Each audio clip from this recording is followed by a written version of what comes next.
Ketika ada perintah yang wajib ataupun yang sunnah, coba kita menjadi terdepan orang-orang yang melakukan hal tersebut. Terkadang kita masih sempat memilah-milih, Ustadz ini kan sunnah, Ustadz ini kan kalau seandainya dilakukan gak masalah. Hadirin, kita lihat bagaimana metode orang-orang terdahulu di dalam beragama.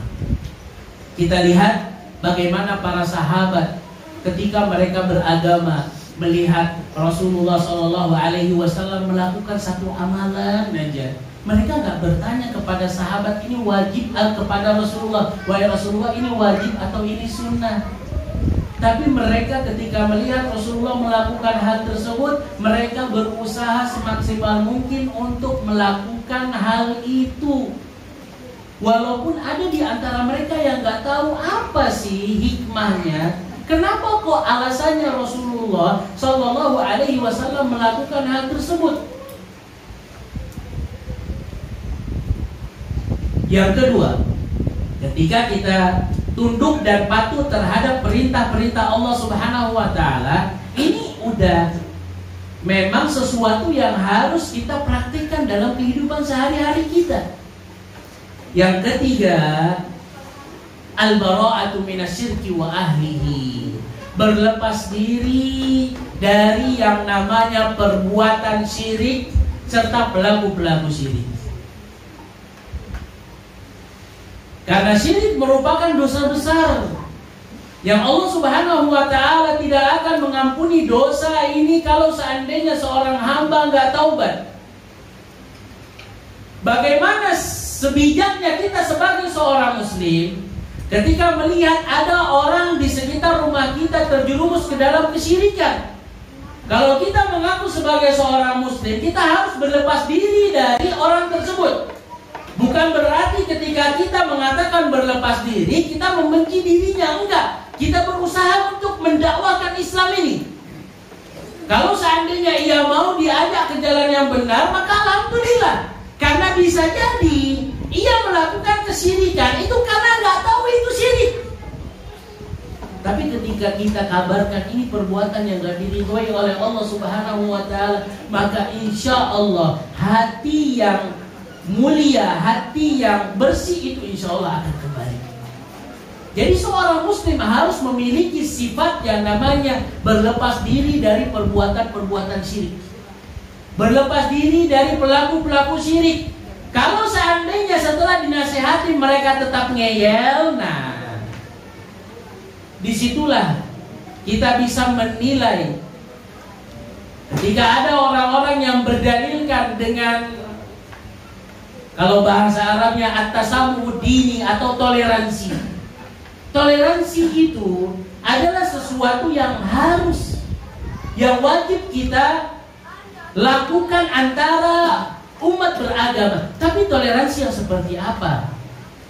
Karena Rasulullah SAW sudah mengajarkan kita bagaimana cara bertoleransi di dalam beragama.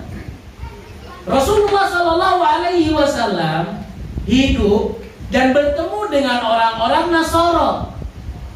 Apakah kita temukan bahwasanya ketika di tanggal tertentu Rasulullah SAW mengucapkan selamat hari ini, selamat hari kelahiran itu, kelahiran ini? Enggak. Dan toleransi antara hidup beragama juga harus kita perhatikan. Gak boleh juga kita menzalimi, menyakiti orang-orang yang beda paham ataupun beda agama dengan kita. Selama mereka gak musir, selama mereka gak berbuat zalim, maka wajib hukumnya kita apa? Kita mendakwahkan agama Islam ini. Hadirin yang semoga dirahmati oleh Allah Subhanahu wa Ta'ala. Kemudian Rasulullah SAW mentafsirkan ketika ditanya arti dari Islam, kata Rasulullah SAW, engkau bersaksi bahwasannya tidak ada zat yang patut disembah kecuali hanya Allah Subhanahu wa Ta'ala. Ini persaksian ini harus kita sertai dengan keyakinan yang mendalam. Kita harus benar-benar bersaksi bahwasanya Allah zat satu-satunya yang mencipta. Allah zat satu-satunya yang memberikan kita fasilitas. Allah zat satu-satunya yang maha menghidupkan, mewafatkan, memberikan sakit, memberikan sehat. Allah yang memberikan rezeki, Allah yang memberikan kita anak. Itu harga mati, keyakinan yang harus kita miliki. Kemudian setelah memiliki keyakinan tersebut, kita juga harus yakin seyakin-yakinnya bahwasanya tidak ada ibadah kecuali harus kita peruntukkan untuk Allah Subhanahu wa ta'ala. Ustaz, apa yang dimaksud dengan ibadah? Barometer yang digambarkan oleh para ulama ketika mengartikan arti dari ibadah, ketika kita paham bahwasanya oh ini ibadah, ini bukan ibadah. Kata para ulama, setiap hal yang dicintai dan diridhoi oleh Allah Subhanahu wa ta'ala, dari perkataan ataupun perbuatan yang nampak ataupun gak nampak, itulah yang dinamakan dengan ibadah. Semua perkara yang dicintai dan diridhoi oleh Allah Subhanahu wa ta'ala, dari perkataan dan perbuatan yang nampak ataupun gak nampak, itulah yang dinamakan amalan ibadah. Yang setelah mengetahui definisi ini, kita bisa timbang-timbang ini ibadah atau bukan. Bagaimana kita mengetahui sesuatu itu diridhoi dan dicintai oleh Allah Subhanahu wa ta'ala? Maka jawabannya dua. Kita mengetahui satu amalan, satu perkataan, satu ucapan itu dicintai dan diridhoi oleh Allah Subhanahu wa ta'ala kalau seandainya sesuatu tersebut diperintahkan oleh Allah dan Rasulnya. Jadi kalau ada satu amalan, satu perbuatan, Allah dan Rasulnya memerintahkan kita untuk melakukan hal tersebut, berarti amalan tersebut ibadah yang harus kita jadikan hanya untuk Allah Subhanahu wa ta'ala. Apa contohnya? Di dalam Al-Quran begitu banyak perintah-perintah Allah Subhanahu wa ta'ala. Fasalli li rabbika wanhar. Maka sholatlah untuk Rabbmu serta sembelihlah untuk Rabbmu. Ini kan perintah. Berarti ini dicintai dan diridhoi oleh Allah Subhanahu wa ta'ala. Konsekuensinya kita harus jadikan sembelihan kita itu untuk siapa? Untuk Allah Subhanahu wa ta'ala. Dari sini kita bisa mengambil kesimpulan ketika orang-orang menyembelih, entah itu sapi, entah itu kerbau, kemudian kepalanya dijadikan sebagai suguhan untuk penjaga ini, penjaga itu. Kenapa? Bisa jadi benar kusutnya karena mereka nggak mengetahui ini amalan ibadah. Tapi coba kita berikan gambaran ini adalah amalan ibadah yang harus kita jadikan untuk Allah Subhanahu wa ta'ala. Ketika kita mengetahui berdoa adalah amalan ibadah, mana buktinya? Wa qala rabbukum ud'uni astajib lakum. Dan Rabb kalian berkata, berdoalah kepada diriku maka pasti aku akan mengijabah. Berarti berdoa termasuk di antara amalan yang diperintahkan dan dicintai serta diridhoi oleh Allah Subhanahu wa ta'ala. Apa konsekuensinya? Konsekuensinya kita jadikan doa tersebut hanya untuk Allah Subhanahu wa ta'ala. Datang ternyata ada orang-orang yang ngajak kita, ayo yuk ke kuburan fulan, ke kuburan ini, ke kuburan itu. Apa tujuannya? Kan 10 tahun nih engkau sudah berumah tangga, tapi engkau belum mendapatkan anak. Siapa tahu dengan meminta kepada orang yang di kuburan tersebut, engkau akan diberikan sang anak. Kenapa? Apa yang menyebabkan hal demikian? Karena bisa jadi benar kusutnya karena mereka nggak tahu ini adalah amalan ibadah. Maka semua di antara kita memiliki tugas yang sama, menggambarkan kepada umat ini yang namanya tauhid, ini yang namanya syirik, ini yang namanya ibadah yang harus kita jadikan untuk Allah Subhanahu wa ta'ala. Gak mesti jadi seorang ustadz untuk menggamblangkan perkara-perkara ini. Jadi semua di antara kita ini memiliki tugas yang sama. Ketika selesai dari pembahasan kitab Al-Arba'in An-Nawawiyah, semoga bisa menjadi dai minimal untuk orang-orang yang berada di rumah-rumah kita. Kemudian hadirin yang semoga dirahmati oleh Allah Subhanahu wa taala. Ketika kita mengetahui sesuatu ini diperintahkan oleh Allah Subhanahu wa taala, berarti ini satu penilaian amalan tersebut adalah ibadah. Atau yang kedua, kita mengetahui sesuatu itu dicintai dan diridhoi oleh Allah Subhanahu wa taala dengan cara betul-betul teksnya Allah menyebutkan Allah mencintai amalan ini. Rasulullah mencintai ini. Kan di dalam banyak ayat, di dalam banyak hadis, Rasulullah Shallallahu Alaihi Wasallam mengatakan Allah bahagia, Allah cinta dengan taubatnya seorang hamba. Ini ungkapan ini berarti bahwasanya taubat merupakan amalan ibadah.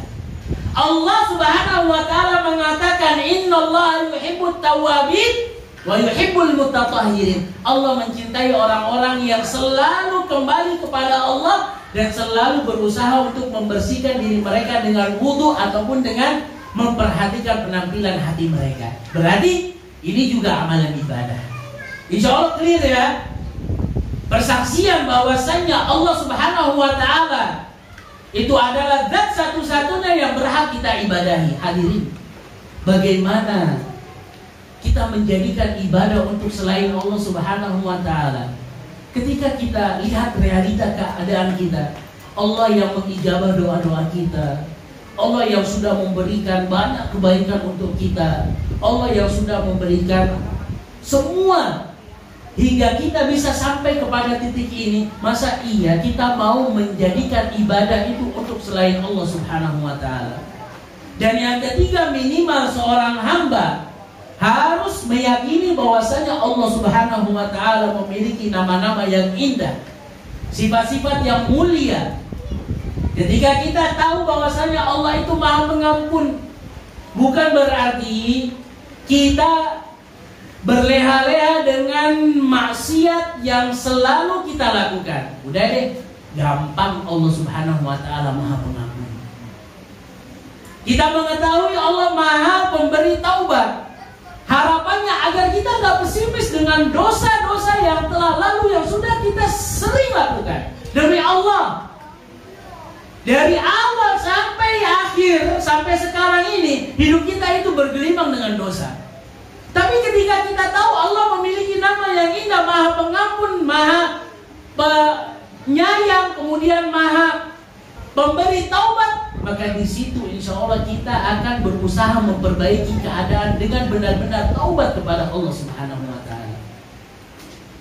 Dan sifat Allah Subhanahu wa taala tidak seperti sifatnya makhluk. Tugas kita ketika Allah dan Rasulnya menggambarkan Allah Subhanahu wa taala, dan ketika Allah dan Rasulnya menafikan ataupun meniadakan sifat ini, maka kita pun harus meniadakan sifat itu dari Allah. Ketika Allah dan Rasulnya menetapkan Allah memiliki sifat ini, berarti kita juga harus menetapkan sifat ini sesuai dengan keagungan yang Allah Subhanahu wa taala miliki. Akal kita itu nggak sampai. Kalau seandainya kita menyerupai sifatnya Allah dan sifatnya para makhluk, itu akal kita nggak akan sampai mengimani bahwasanya Allah memiliki nama-nama dan sifat-sifat yang mulia. Yang kedua, Rasulullah Shallallahu Alaihi Wasallam pun ketika mengatakan wa asyhadu anna Muhammadar Rasulullah, dan aku bersaksi bahwasanya Nabi Muhammad adalah utusan Allah Subhanahu wa taala. Ini juga keyakinan yang harus dimiliki oleh seorang yang muslim. Dan keyakinan ini itu terkadang masih ada kekurangan yang belum kita perhatikan dalam keseharian kita. Para ulama-ulama kita ketika menggambarkan seseorang ketika mengatakan asyhadu anna Muhammadar Rasulullah, banyak di antara kita yang hanya mengatakan ya udah deh, wa asyhadu anna Muhammadar Rasulullah. Orang-orang munafik pun sama. Mereka mengatakan nasyhadu annaka Rasulullah. Kami bersaksi wahai Muhammad engkau adalah utusan Allah Subhanahu wa taala. Namun kan realnya, kenyataannya apa yang mereka ucapkan tidak seperti apa yang mereka yakini. Padahal ketika kita menyadari bahwasannya Allah Subhanahu wa taala mewajibkan kita untuk mengimani Rasulullah sallallahu alaihi wasallam sebagai utusan Allah, sebagai hamba Allah Subhanahu wa taala, minimal kita harus memperhatikan 4 hal. Yang pertama, mentaati apa yang mentaati apa yang Rasulullah sallallahu alaihi wasallam perintahkan. Udah deh, kita ini manut aja dengan apa yang diperintahkan oleh Rasulullah sallallahu alaihi wasallam. Kita harus yakini itu. Lain cerita ya, lain pembahasan kalau kita sudah tahu ini adalah perintah, tapi terkadang kita membangkang. Yang harus kita perhatikan terlebih dahulu, ini adalah perintah dari Rasulullah. Dan yakinlah, ingat satu kaidah, setiap perintah yang diperintahkan oleh Allah dan Rasulnya itu pasti akan mendatangkan manfaat yang besar untuk diri kita. Karena nggak mungkin Rasulullah memerintahkan sesuatu yang memudaratkan kita, nggak mungkin. Dan setiap ada larangan yang dilarang oleh Allah dan Rasulnya, pasti kalau seandainya kita lakukan, kitalah orang-orang yang rugi ketika kita melakukan hal-hal yang dilarang oleh Allah dan Rasulnya. Jadi manfaatnya akan kita dapatkan ketika kita melakukan perintah tersebut, dan madaratnya pun akan kita dapatkan ketika kita melanggar maksiat yang sudah dilarang oleh Rasulullah sallallahu alaihi wasallam. Kalau seandainya kita paham dengan kaidah ini, maka insya Allah kita akan merasa nyaman ketika ada perintah. Allah Subhanahu wa taala memerintahkan kita untuk menjaga sepertiga malam terakhir. Untuk apa? Untuk beribadah. Karena di situ ada doa. Allah akan mengijabah doa-doa kita. Allah memerintahkan kita untuk istighfar. Wa bil ashari hum yastaghfirun. Dan ketika mendekati waktu salat fajar, mereka beristighfar. Kalau seandainya kita meyakini ini adalah perintah dari Allah Subhanahu wa taala yang akan mendatangkan manfaat untuk diri kita, insya Allah kita akan berusaha semaksimal mungkin. Karena apa? Mindset kita itu ini menguntungkan kita. Bukan bangun malam untuk menyaksikan. Nah, saya yang jawab ya. Nanti malam ada siaran langsung ya.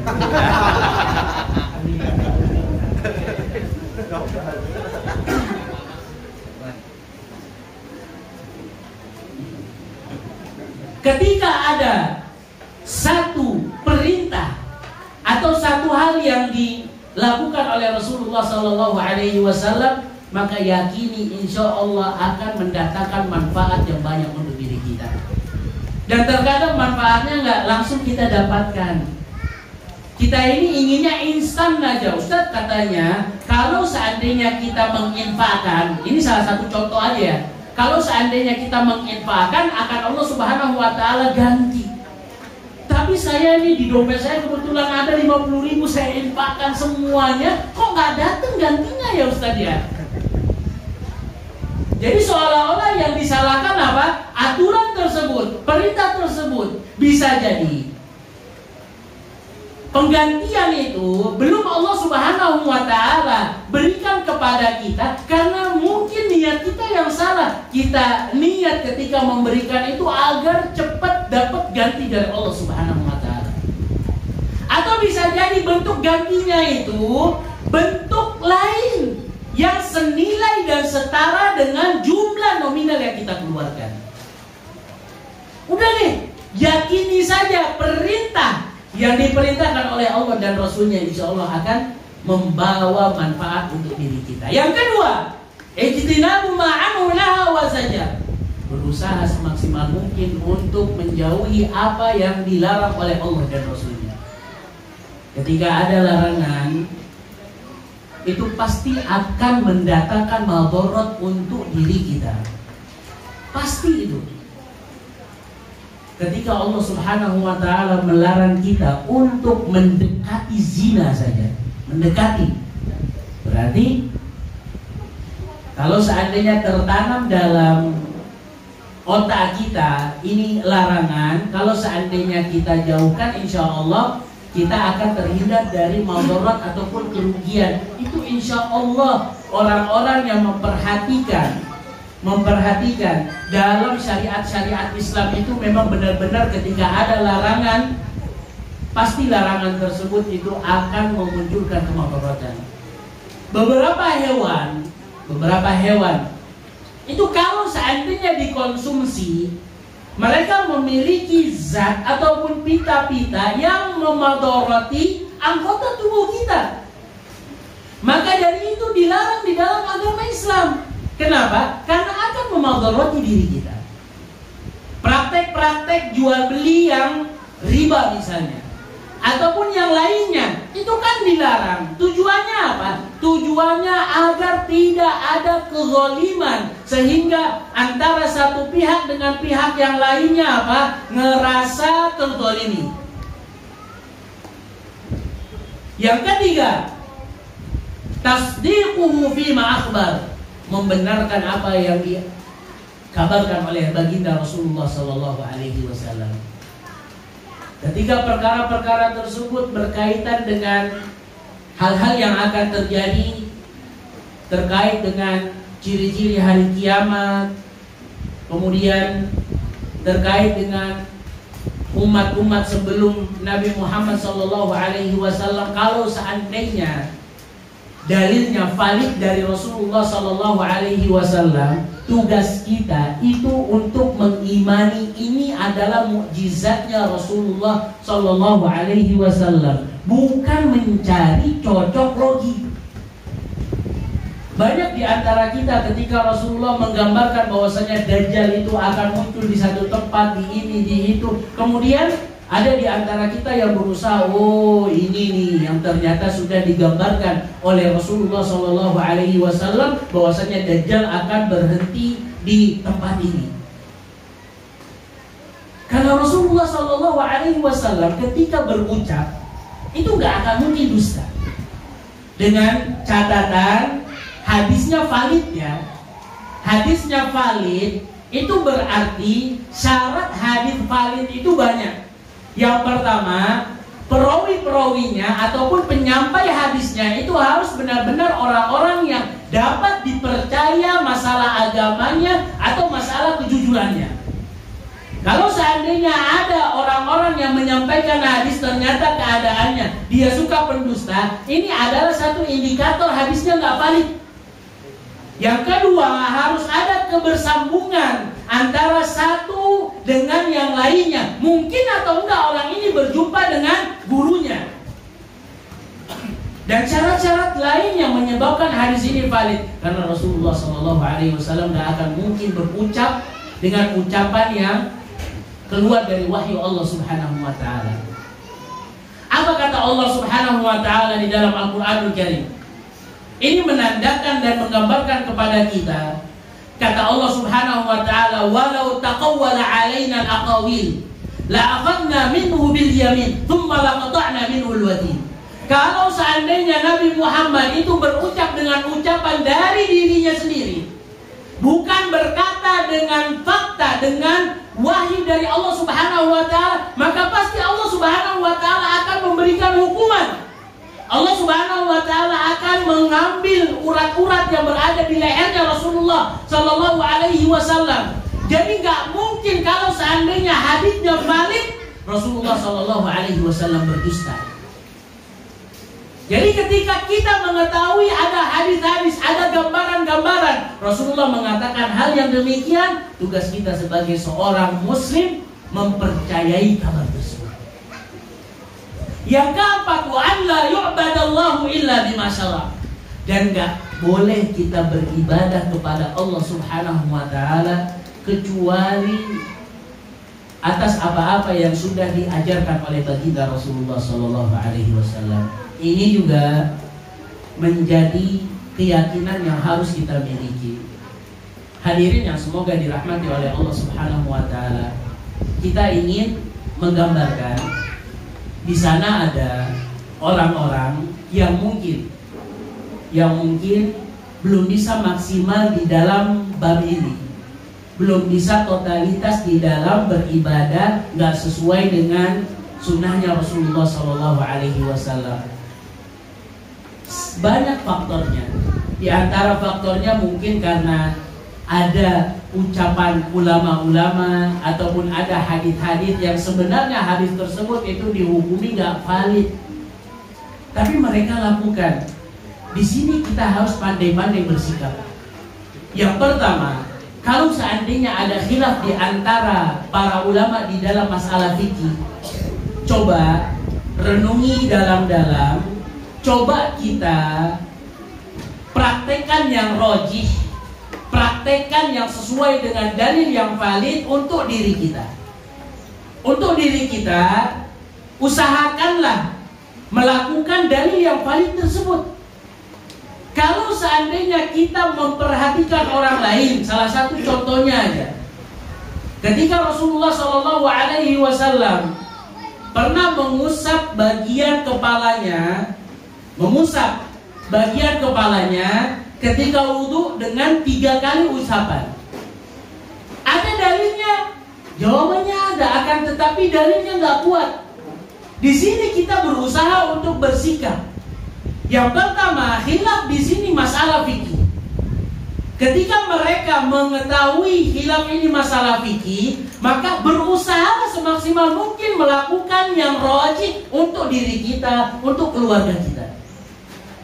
Ini loh yang rajih. Kemudian ini yang paling kuat. Kemudian kalau seandainya kita bisa memberikan nasihat kepada orang-orang di sekitar kita, kayaknya dalil yang mengatakan Rasulullah mengusap kepala beliau 3 kali itu dalilnya nggak rajih. Kalau seandainya dia bisa menerima, maka alhamdulillah. Tapi kalau seandainya orang tersebut nggak bisa menerima, ya udah, kita nggak bisa memaksakan. Permusuhan itu terkadang muncul karena kita memaksakan khilaf seolah-olah kita lah yang paling benar. Hadirin yang semoga dirahmati oleh Allah Subhanahu wa Ta'ala. Ini yang pertama. Yang kedua, kata Rasulullah SAW, setelah perhatian dengan 2 kalimat syahadat, ada rukun Islam yang berikutnya, wa tuqimas shalah, engkau mendirikan salat. Ada satu catatan penting yang sudah kita gambarkan bahwasanya salat memiliki kedudukan yang tinggi di dalam agama Islam. Begitu banyak keadaan-keadaan yang darurat ini, sebenarnya keadaan darurat ini menyebabkan orang tersebut boleh untuk meninggalkan sholat secara berjamaah. Akan tetapi Rasulullah SAW tetap memerintahkan orang tersebut untuk menjaga sholat berjamaah. Walaupun ada di antara tetangga-tetangga kita misalnya mungkin memiliki dalil, memiliki alasan sholat berjamaah 5 waktu itu nggak wajib. Di situ kita bisa bersikap. Kita lakukan yang rajih untuk diri kita, ya udah deh. Menurut keyakinan kita, menurut yang paling kuat bahwasanya sholat berjamaah itu wajib bagi laki-laki. Kita lakukan hal tersebut untuk diri kita. Namun kalau seandainya untuk orang lain tetap berkeinginan kuat dengan pendapat dia, ya sudah, kita nggak bisa memaksakan pendapat. Sholat memiliki kedudukan yang tinggi di sisi Allah Subhanahu wa Ta'ala. Namun sholat yang seperti apa? Sholat yang bagaimana? Sholat yang mendatangkan begitu banyak manfaat. Sholat yang Allah Subhanahu wa Ta'ala turunkan langsung kewajibannya ketika Rasulullah SAW Isra dan Mi'raj. Nggak ada syariat yang turun di dalam Isra dan Mi'raj langsung dari Allah Subhanahu wa Ta'ala kecuali syariat salat. Ini kan pertanda bahwasanya Allah Subhanahu wa Ta'ala menginginkan kita untuk menjaga salat. Rasulullah SAW ketika di akhir-akhir hayatnya masih mengingatkan umatnya, asallan nas, apakah manusia itu telah salat? Timbul satu pertanyaan, salat yang bagaimana yang akan mendatangkan manfaat kita? Salat yang bagaimana yang akan menjaga hubungan kita dengan Allah Subhanahu wa Ta'ala? Disebutkan oleh ulama-ulama kita bahwasanya ketika kita sholat, sholatnya juga bukan asal-asalan. Yang pertama, perhatikan rukun-rukun, syarat-syarat yang berkaitan dengan sholat itu sendiri, ataupun hal-hal yang berkaitan dengan amalan sebelum sholat dimulai dari wudunya. Kita harus tahu, ini yang namanya rukun sholat, ini yang namanya syarat sholat. Apa tujuannya? Tujuannya ketika kita tahu ini rukun, kalau seandainya kita tinggalkan rukun tersebut, berarti sholat kita nggak sah. Apa yang harus kita lakukan? Kita ulang sholat tersebut. Kalau seandainya kita tahu ini adalah kewajiban yang berkaitan dengan sholat, maka pertanda apa? Pertanda kalau seandainya kita tinggalkan, berarti kita harus melakukan sujud tilawah atau sujud sahwi? Sujud sahwi. Inilah manfaat kenapa ada pengkelompokan. Kita harus betul-betul paham ini yang namanya rukun, ini yang namanya syarat, kemudian ini yang namanya sunnah-sunnah sholat. Bukan berarti kita mengetahui, oh ini sunnah-sunnah, berarti kalau nggak dilakukan nggak masalah. Enggak. Kalau nggak dilakukan, kita tahu ini sunnah, kita rugi besar hadirin. Selama ini mungkin sholat kita itu nggak merubah kehidupan kita, karena mungkin kita nggak memperhatikan rukun-rukun sholat, syarat-syarat sholat, kemudian kewajiban-kewajiban sholat. Yang berikutnya, kita harus memperhatikan waktunya. Bagi seorang laki-laki ataupun bagi sang wanita, sholat tepat waktu merupakan amalan yang paling mulia. Sholat tepat waktu merupakan amalan yang mulia. Sesibuk apapun diri kita, usahakan sholat tepat waktu. Kenapa? Karena hati kita akan nyaman ketika kita sholat tepat waktu. Yang berikutnya, ketika kita memperhatikan syarat, rukun, wajib, kemudian waktunya, kita harus memperhatikan sholat kita berjamaah bersama dengan kaum muslimin. Ini untuk yang ikhwan ataupun untuk yang laki-laki. Nggak ada ruginya kok kita sholat berjamaah bersama dengan kaum muslimin. Ketika kita datang ke masjid, di sana kita akan mendapatkan waktu diijabahkannya doa. Di sana kita akan menjaga sholat sunnah rawatib. Di sana kita akan menjaga sholat tahiyatul masjid. Kan manfaat besar untuk kita. Jadi selama ini, sudahkah sholat kita itu menghasilkan hasil yang positif untuk kehidupan kita? Karena sholat merupakan penghubung antara kita dengan Allah Rabbul Alamin. Yang ketiga, kata Rasulullah SAW ketika sholat, setelah itu Rasulullah SAW menggambarkan apa yang berikutnya. Setelah sholat apa? Berpuasa di bulan Ramadan. Ini pun nggak berat insya Allah, hanya 1 bulan setahun. Hanya 1 bulan setahun hadirin. Dan Allah Subhanahu wa Ta'ala akan memberikan manfaat yang besar ketika kita mampu menjadi hamba Allah yang menjaga puasa kita. Ketakwaan akan kita dapat, sehat juga insya Allah akan didapatkan oleh seorang hamba. Kemudian apalagi doa-doa kita akan diijabah oleh Allah Subhanahu wa Ta'ala. Coba bayangkan dalam 12 bulan Allah Subhanahu wa Ta'ala hanya mewajibkan kita untuk berpuasa di 1 bulan Ramadan. Pertanyaannya, berapa hari lagi kita akan berjumpa dengan bulan Ramadan? Kurang lebih 130-an hari. Sudahkah kita bersiap-siap untuk berjumpa dengan bulan yang penuh mulia ini? Bulan yang penuh dengan ampunan dari Allah Subhanahu wa Ta'ala? Jawabannya enggak, Ustaz. Kalender aja kita nggak tahu berapa bulan lagi berpuasa. Orang-orang terdahulu mereka melakukan persiapannya 6 bulan sebelum berjumpa dengan bulan Ramadan. 180 hari sebelum berjumpa dengan bulan Ramadan, mereka mulai bersiap-siap. Ada kaitannya dengan hadis yang pertama, niat untuk siap-siap berjumpa dengan bulan Ramadan.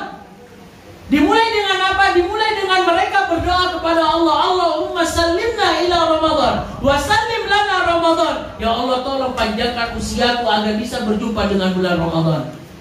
Ini kita ini udah kalah 50 hari. Siapa di antara kita yang 50 hari ini pernah berdoa? Pernah aja deh, Allahumma sallimna ila Ramadan wa sallim lana Ramadan wa tasallamu minna mutaqabbilin. Ada enggak? Masya Allah, tawadhu semuanya. 6 bulan lamanya persiapan berjumpa dengan bulan Ramadan. Karena ini adalah rukun Islam, memerlukan persiapan hadirin. Agar kita bisa totalitas berjumpa dengan bulan Ramadan, bisa tadarusan, bisa puasa yang maksimal, bukan hanya sekedar menahan rasa haus dan lapar begitu saja. Kam min shaimin laisa lahu min siyamihi illa ju'. Berapa banyak orang-orang yang berpuasa, akan tetapi sama sekali tidak mendapatkan pahala dari puasanya kecuali hanya menahan rasa haus dan lapar saja. Rugi dong kita ketika kita berjumpa dengan bulan Ramadan ternyata kita nggak bisa totalitas. Kenapa? Karena persiapannya nggak ada. Kita harus tahu amalan-amalan apa yang bisa menghilangkan pahala puasa kita. Di sana ada dusta, di sana ada menggibah, jelek-jelekan orang, di sana ada apa? Ada amalan-amalan hati yang harus kita perhatikan ketika kita berjumpa dengan bulan Ramadan. Waktu ini begitu berharga hadirin. Karena di situ ada malam Lailatul Qadar. Coba niat dari sekarang, dimulai dengan berdoa kepada Allah Subhanahu wa taala agar Allah perjumpakan kita dengan bulan Ramadan dengan bisa totalitas beribadah kepada Allah Subhanahu wa taala. 6 bulan lamanya persiapan orang-orang terdahulu. Setelah selesai bulan Ramadan, 6 bulan lamanya mereka berdoa kepada Allah agar amalan-amalan yang mereka lakukan di bulan Ramadan diterima. Coba bayangkan. Kita ini boro-boro 6 bulan sebelum berjumpa dengan bulan Ramadan. 6 bulan setelah bulan Ramadan kayaknya kita kepedean. Insya Allah Ustaz, kita harus memiliki rasa optimis amalan kita diterima oleh Allah Subhanahu wa taala. Ya optimisnya boleh, tapi letakkan optimisnya itu pada tempatnya. Seorang muslim harus beribadah kepada Allah antara rasa takut tidak diterima dan antara harapan agar Allah Subhanahu wa taala memberikan pahala.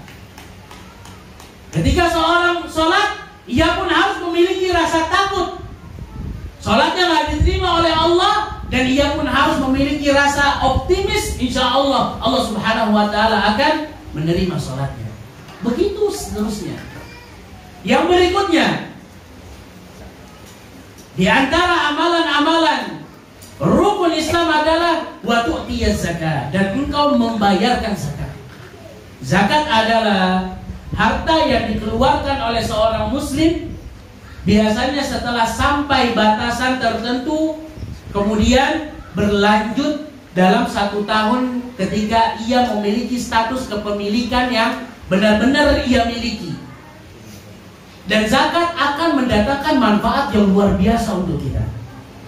Zakat atau infak secara umum lah, biasanya orang yang dikasih, mau miskin mau kaya, tapi kalau seandainya kita ini royal ngasih, entah itu mungkin harta zakat kita atau harta infak kita, itu kita royal tuh, insya Allah hati dia akan terpaut dengan orang yang suka memberi kepada orang tersebut. Bisa dicoba. Misalnya kalau seandainya ada di antara kita yang sedang merasa kesulitan, ini kok birokrasi ini sulit, kita bisa nyamperin misalnya satu orang tertentu, Pak ini Pak ada hadiah ataupun apa, insya Allah tuh urusan selesai. Iya. Apalagi zakat hadirin. Namun tentunya kita harus perhatikan, zakat itu adalah harta yang harus tepat sasaran. Kita berikan kepada orang-orang fakir dan orang-orang miskin. Kita berikan kepada golongan-golongan yang berhak. Gak semua orang berhak untuk mendapatkan zakat. Rasulullah SAW ketika mengutus Mu'adz bin Jabal daerah Yaman. Ia mengatakan kepada Mu'adz, ketika mereka tunduk dan patuh mau sholat, maka kabarkan kepada mereka Allah Subhanahu wa ta'ala mewajibkan agar orang-orang yang kaya itu mengeluarkan harta zakatnya.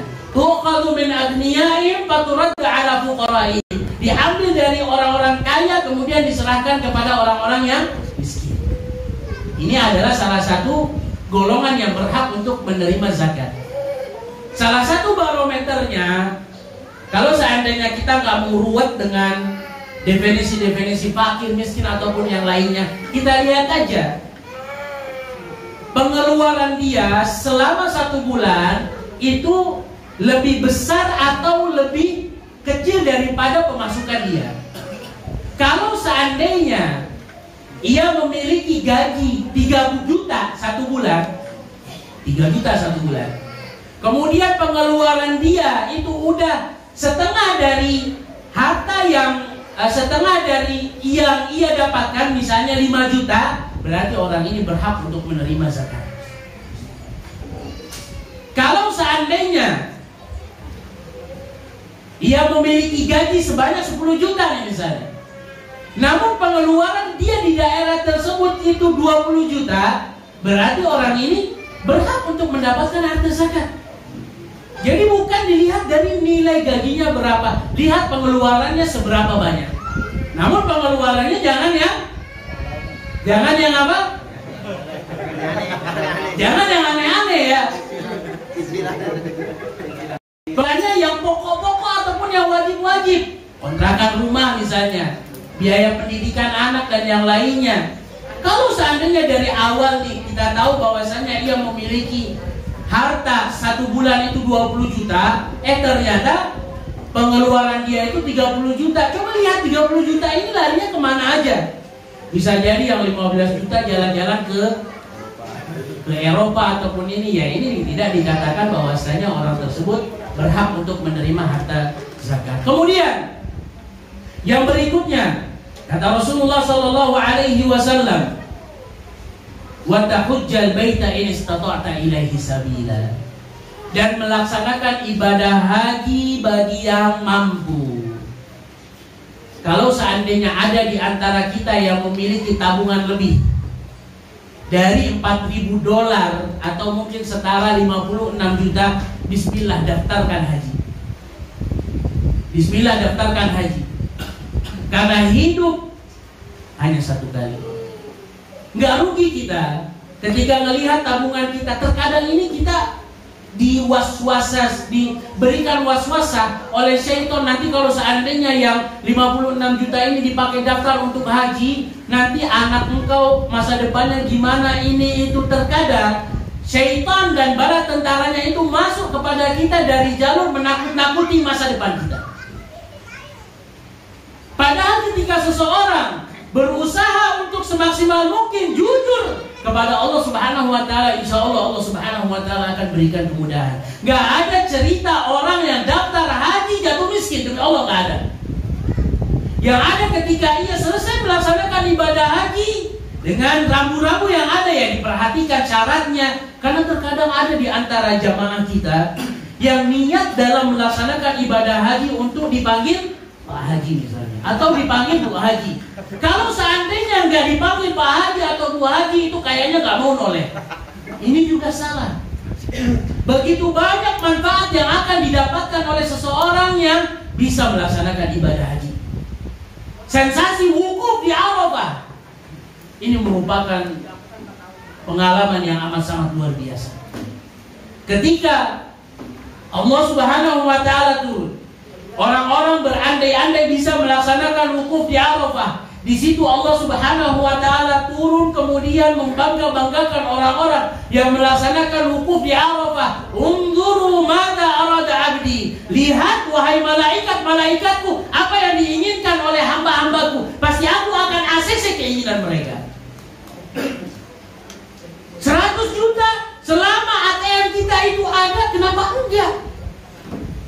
Antri di WC ketika kita mau ke Muzdalifah misalnya, itulah yang namanya berletih-letih karena Allah Subhanahu wa ta'ala. Kalau seandainya kita nggak korbankan harta kita, kekuatan kita untuk beribadah kepada Allah Subhanahu wa taala, untuk melaksanakan ibadah haji, jangan harap kita bisa selamat di akhirat nanti.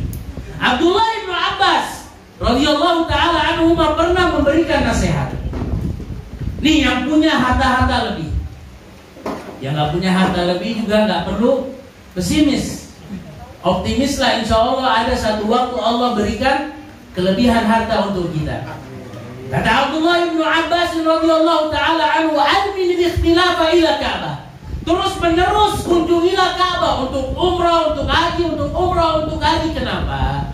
Karena kalau seandainya ketika engkau berjumpa dengan Allah Subhanahu wa taala, di sana ada hisab harta. Harta yang kita keluarkan di jalan Allah Subhanahu wa taala itu akan meringankan hisab kita. Ketika kita keluarkan, kan kita bangga. Bangga dalam tanda kutip, dalam artian yang menyenangkan ya. Ketika kita ditanya oleh Allah Subhanahu wa taala, kita diberikan titipan oleh Allah berupa harta, kemudian kita katakan, ya Allah, Engkau berikan titipan kepadaku harta, aku gunakan untuk umrah, aku gunakan untuk haji, aku gunakan untuk bangun masjid, aku gunakan untuk ini, untuk itu. Ini kan lebih bermanfaat daripada kita foya-foya yang gak karuan. Yang berikutnya, ketika menggambarkan 5 rukun ini, bukan berarti amalan-amalan lain itu gak masuk dalam kategori Islam. Rasulullah Shallallahu Alaihi Wasallam mengatakan, al-muslimuna man salimal muslim min yadihi wa lisanihi. Orang-orang yang Islam, orang-orang yang Muslim adalah orang-orang yang selamat dari tindak tanduk lisannya dan tangannya. Berarti tidak menggolimi orang lain, bisa menjaga lidah kita tidak menyakiti hati orang lain, berarti ini juga termasuk di antara Islam. Setelah menggambarkan rukun yang paling banyak ini, yang paling penting, malaikat Jibril pun membuat satu pernyataan yang membuat kaget para sahabat. Sadaqta, engkau benar di dalam menjawab pertanyaan ini. Maka para sahabat terbingung ataupun terheran-heran, kok bisa ya dia yang nanya, kemudian dia yang ngebenerin. Ada orang di dalam bertanya, kita memiliki adab ataupun memiliki etika. Ada orang yang bertanya, sebenarnya dia sudah memiliki jawabannya. Boleh atau enggak dia bertanya? Jawabannya boleh. Dengan catatan dia niat untuk memaklumi para jamaah sekitarnya bahwasanya ini tuh hukumnya boleh. Misal, pertanyaan yang diberikan oleh malaikat Jibril ini, malaikat Jibril ini mengajarkan kepada para sahabat tentang definisi-definisi ini. Maka ia sebenarnya sudah memiliki jawaban, tapi lihat bagaimana Rasulullah Shallallahu Alaihi Wasallam mengatakan di dalam hadis yang terakhir, di dalam lafaz yang terakhir, fa innahu Jibrilu atakum yu'allimukum amra dinikum. Itu adalah malaikat Jibril yang sebenarnya hanya bertanya, akan tetapi dengan pertanyaan tersebut sebenarnya dialah yang mengajarkan kalian. Jadi dengan niat mengajarkan, malaikat Jibril membuat pertanyaan-pertanyaan tersebut. Kalau seandainya pertanyaan itu mengetes, kemudian bisa menurunkan haibahnya yang ditanya, lebih baik tidak perlu ditanyakan. Kemudian yang berikutnya, kata malaikat Jibril, fa'akhbirni 'anil iman. Sudah hampir mau habis nih 30. Mau kopi pun udah standby itu di belakang.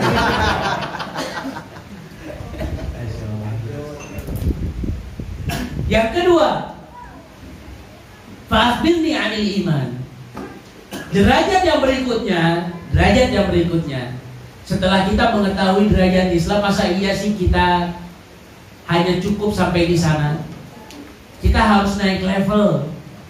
Nggak ada di antara kita yang ridho dengan level itu aja. Kalau di antara antum yang ada yang kerja di kantor, itu insya Allah dia nggak akan ridho dengan dengan status, misalnya dia berusaha untuk naik derajatnya ataupun naik kedudukannya, bisa menjadi atasan atau manajer ataupun direktur ataupun yang lainnya. Nah, derajat yang berikutnya adalah tentang iman. Rasulullah SAW ketika ditanya, maka kabarkan kepadaku tentang iman. Rasulullah SAW menjawab dengan amalan-amalan hati.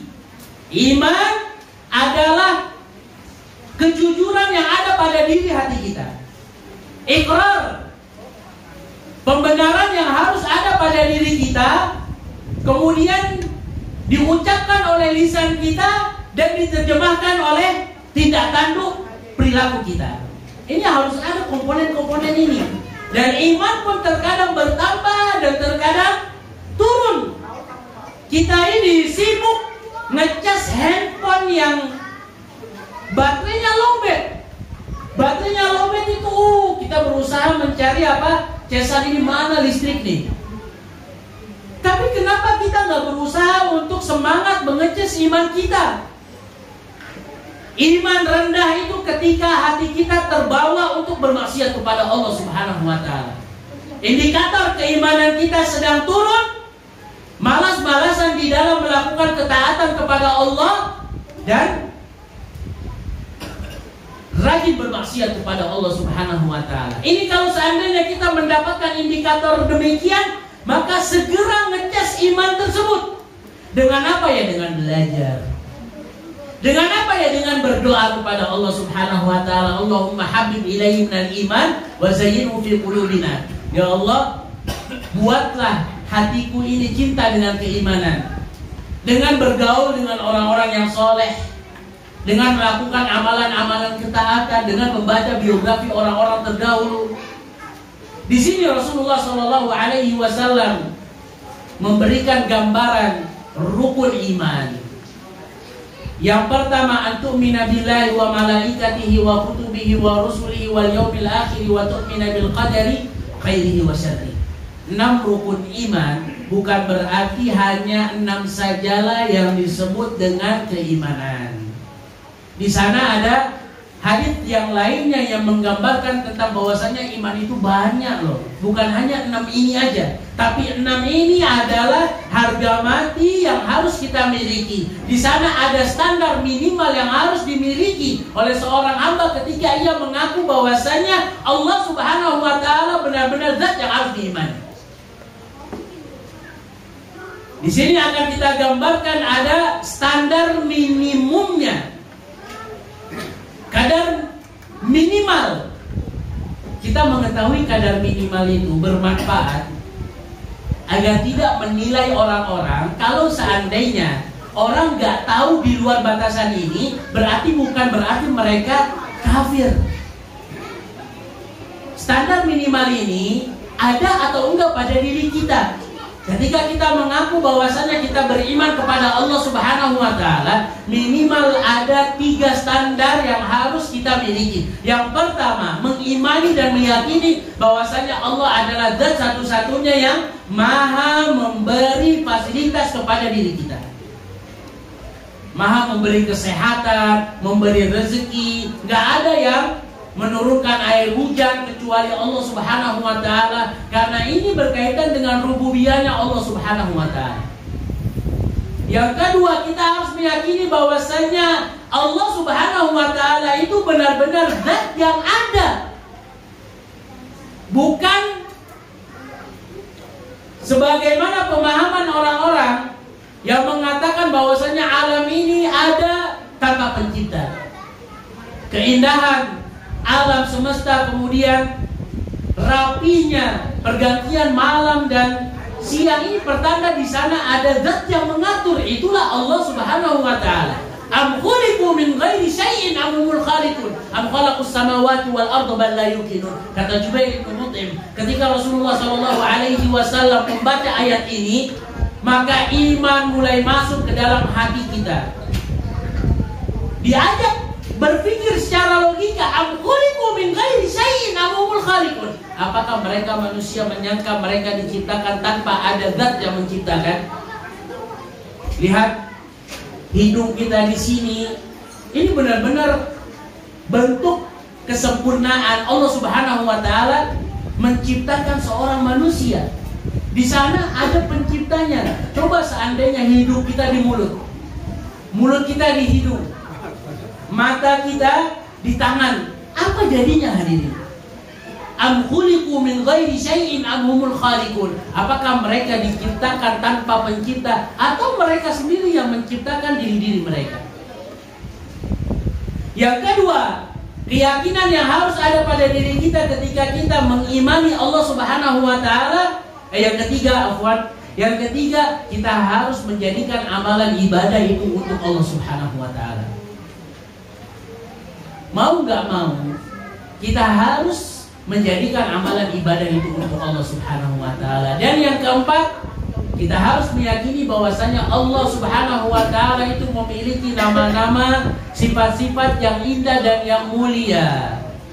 Kalau seandainya ada di antara kita yang nggak mengetahui rincian dari nama-nama itu apa sih Ustadz? Sitir. Allah Subhanahu wa taala zat yang maha menutupi kekurangan-kekurangan. Kita nggak tahu sitir adalah nama Allah, maka terjerumuskah kita ke dalam kekufuran?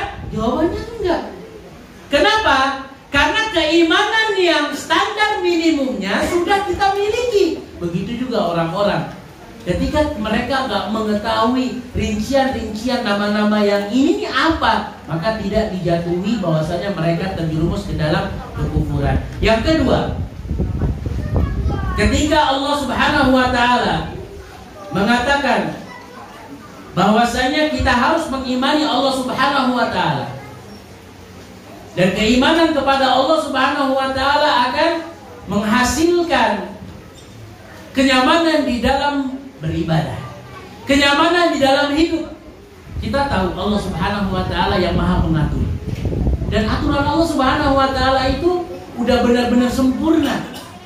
Apa yang Allah Subhanahu wa taala berikan kepada kita itu benar-benar sesuatu yang baik untuk kita. Maka kita akan nyaman dengan kehidupan apapun yang Allah Subhanahu wa taala berikan. Yang kedua, ketika kita beriman kepada malaikat-malaikat Allah Subhanahu wa taala, ada standar minimumnya juga. Standar minimum pertama, kita harus mengetahui dan menyadari bahwasannya di sana ada makhluk Allah Subhanahu wa taala yang diciptakan dari cahaya. Jadi malaikat itu bukan Rabb, malaikat itu bukan pencipta. Kita harus meyakini bahwasannya malaikat adalah makhluk Allah Subhanahu wa taala yang Allah ciptakan dan Allah tugaskan dengan berbagai macam tugas. Ada di antara mereka yang bertugas menyampaikan wahyu, mencatat amalan-amalan kebaikan, mencatat amalan-amalan keburukan. Ketika kita mengimani bahwasanya mereka memiliki amalan-amalan, tujuannya agar kita takut. Tidak ada setiap inci ucapan yang keluar dari lisan kita kecuali di sana ada malaikat yang mencatat ucapan-ucapan yang kita keluarkan dari lidah kita. Ini standar minimum yang harus kita miliki ketika kita beriman kepada malaikat-malaikatnya. Yang berikutnya, meyakini bahwasanya jumlah mereka banyak, dan meyakini bahwasanya mereka adalah hamba Allah yang selalu taat kepada Allah dan tidak pernah bermaksiat kepada Allah Subhanahu wa taala. Jadi kalau seandainya ada orang yang nggak tahu malaikat yang mencabut nyawa itu namanya siapa ya, terjerumus ke dalam kekufuran atau enggak? Jawabannya enggak. Kita harus mengimani bahwasanya di sana ada malaikat yang bertugas mencabut nyawa, tapi kalau nggak tahu namanya nggak masalah. Tentunya kalau kita tahu dengan perincian-perincian tersebut itu lebih afdal. Kenapa lebih afdal? Berarti akan membuat kita semakin takut kepada Allah Subhanahu wa taala. Malaikat aja yang sedemikian kuatnya, sedemikian masya Allahnya, itu kan pertanda bahwasanya yang menciptakan malaikat itu lebih dari segala-galanya. Yang berikutnya, kadar minimal yang harus dan wajib dimiliki oleh seorang hamba dalam beriman kepada kitab-kitabnya. Kita harus mengimani di sana ada kitab-kitab Allah yang Allah Subhanahu wa taala turunkan kepada makhluk-makhluknya dan kepada para nabi dan para rasulnya. Keyakinan yang minimal yang harus dimiliki oleh seorang hamba, mengimani bahwasanya Allah Subhanahu wa taala menurunkan kitab-kitab kepada utusan Allah yang dikehendaki.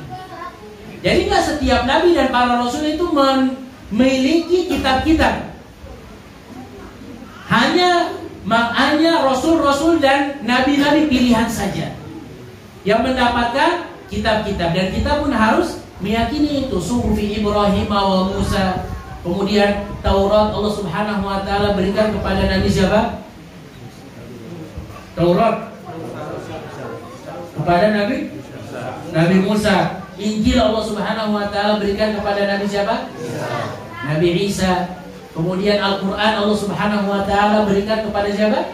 Nabi Muhammad sallallahu alaihi wasallam, serta kitab-kitab yang lainnya. Kemudian mengimani bahwasannya di dalam kitab-kitab tersebut itu ada hukum-hukum Allah Subhanahu wa taala.